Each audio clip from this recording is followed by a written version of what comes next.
Hello! Welcome back to another chapter of the Lost Years of Merlin series. This is the 7 Songs of Merlin, so book 2 in the series.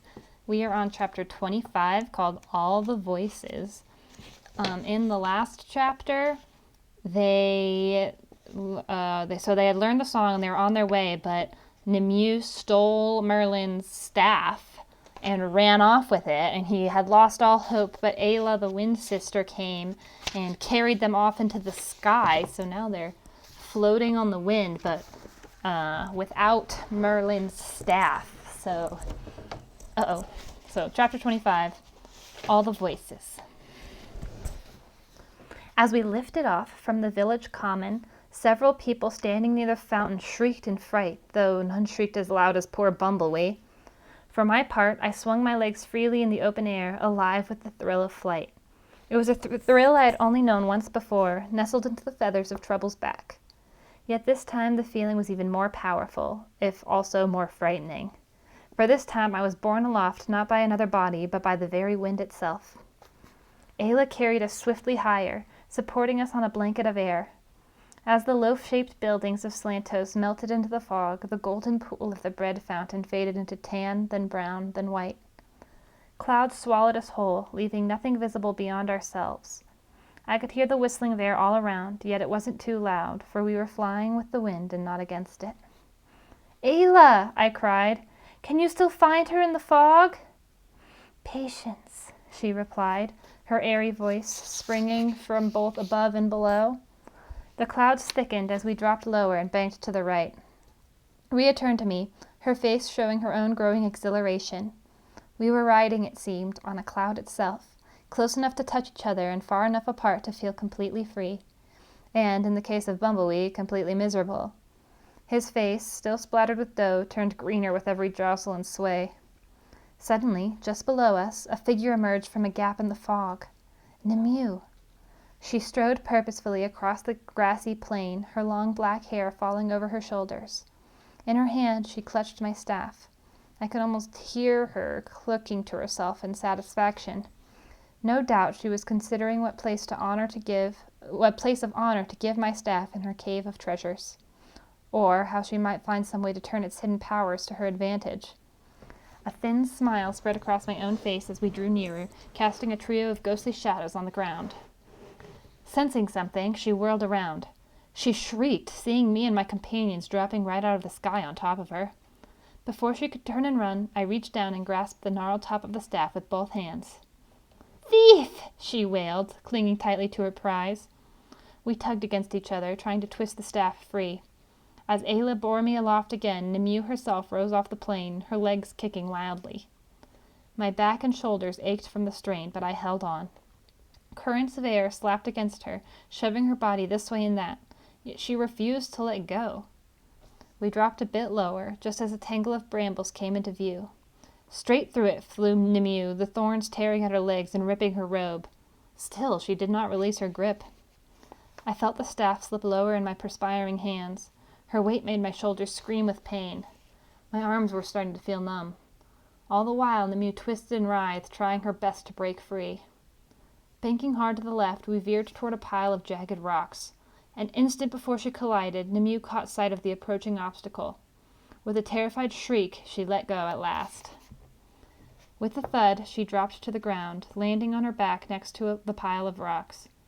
Weakly, I pulled the staff to me, gazing again at its familiar markings.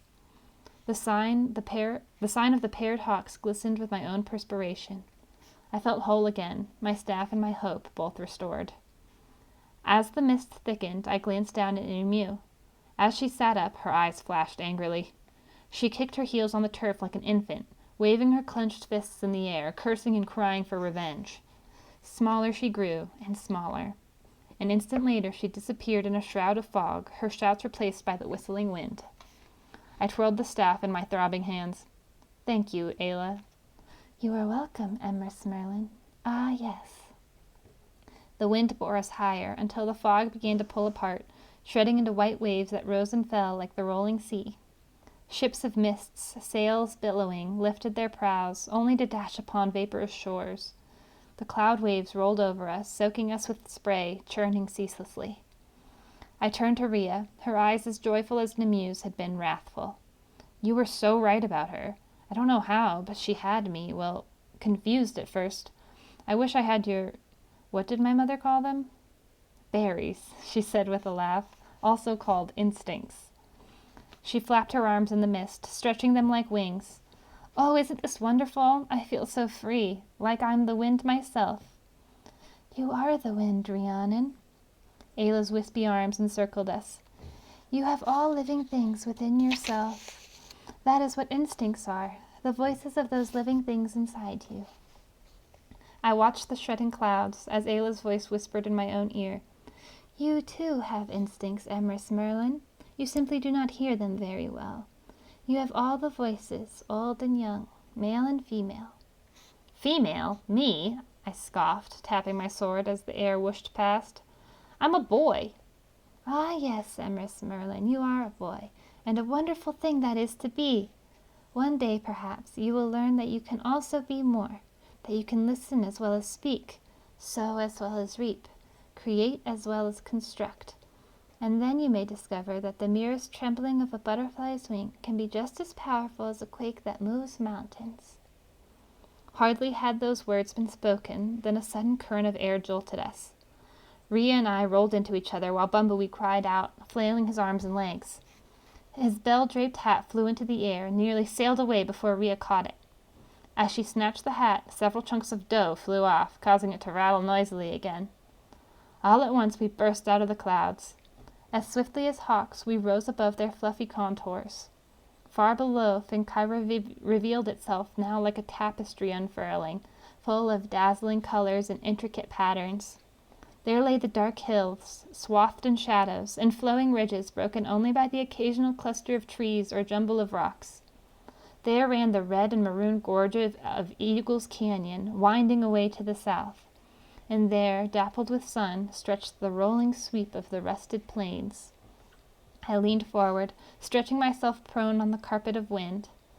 Soaring headlong over the lands below, I felt for a moment as if I had become a fish again, gliding through an ocean of air rather than water. Buoyed by invisible currents, sailing weightlessly, I flew the very substance of my breathing. To the north, I followed the contorted coastline of a dark peninsula until it melted into mist.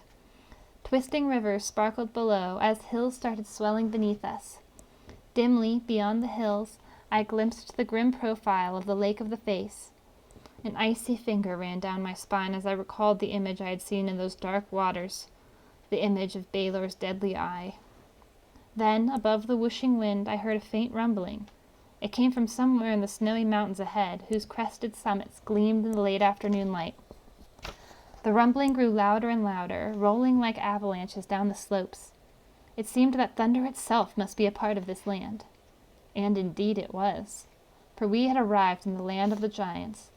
The rumbling swelled as Ayla set us down on a knoll bristling with short, stubby grass.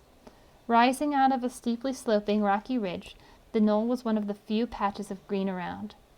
The ground beneath us, like the cliffs on all sides, shook from the noise, or from whatever caused the noise. As soon as Bumblebee's feet touched ground, he tottered unsteadily over to an enormous pile of leaves, branches, and ferns that had been left on the knoll for some reason. It covered nearly half the knoll, rising like a miniature mountain of brush. He fell into the pile, crawled higher, then sprawled on its back. Above the rumbling, he called, "If I'm going to die in an earthquake, it might as well be somewhere soft." He smoothed some broken branches beneath his head. "Besides, I have some difficult digesting to do, not to mention recovering from that ride." He closed his eyes, wriggling deeper into the ferns. "Imagine, almost killed twice in the same day." He yawned, shaking his bills. "If I weren't such an optimist, I'd say something even worse will happen to me before the day is over." Seconds later, he was snoring. "I wish you well, Emrys Merlin." Louder than usual because of the rumbling, the voice spoke in my ear. "I wish I could stay with you longer, but I must fly." "I wish you didn't have to go." "I know, Emrys Merlin, I know." Ayla's warm breath caressed my cheeks. "Perhaps on another day we will meet again." "And fly again?" Rhea lifted her arms as if they were wings. "Like the wind?" "Perhaps, Rhiannon, perhaps. With a sudden swirl of air, the Wind Sister departed. Okay, well, everybody, that was chapter 25. So tomorrow we will read chapter 26 called Leaping. Have a wonderful night, and thank you for joining me.